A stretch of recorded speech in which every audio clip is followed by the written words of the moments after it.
আলাইকুম রহমতুল্লাহ।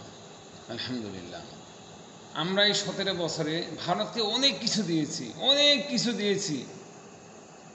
একটা তদন্তে চলে এসেছে ভারতীয় লোক বাংলাদেশে চাকরি করে অনেক, এরপরও তারা আমাদের কাছ থেকে অনেক কিছু চাচ্ছে। ভাই, শেষমেশ আমরা আপনাদের নেত্রী হাসু আপাকেও দিয়ে দিলাম, যান নিয়ে নেন ভাই। তারপর ইলিশ মাছ চাইয়েন না আমাদের কাছে, আমরা ইলিশ দিব না। হ্যাঁ, ইলিশ দিব যদি আপনার রাজি থাকেন।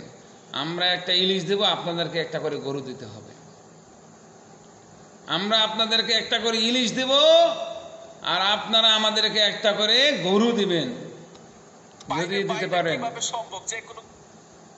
যদি দিতে পারেন, ইনশাআল্লাহ, তাহলে আমরা আপনাদের এত কিছু দিলাম। গতকালকে আপনারা আপনার ফারাক্কাবাদ ভেঙ্গে চুরে দিয়ে আমাদের বাংলাদেশে বন্যায় প্রবাহিত করে ফেলেছেন। আমাদেরকে আপনারা সব সময় বিপদের মধ্যে ফেলে দেন। আল্লাহ তাআলা আমাদেরকে এই জালিম সরকারের অত্যাচার থেকে, এই নমরুদ সরকারের অত্যাচার থেকে আল্লাহ তাআলা যেন আমাদের হেফাজত করে। আল্লাহুম্মা আমিন। আসসালামু আলাইকুম।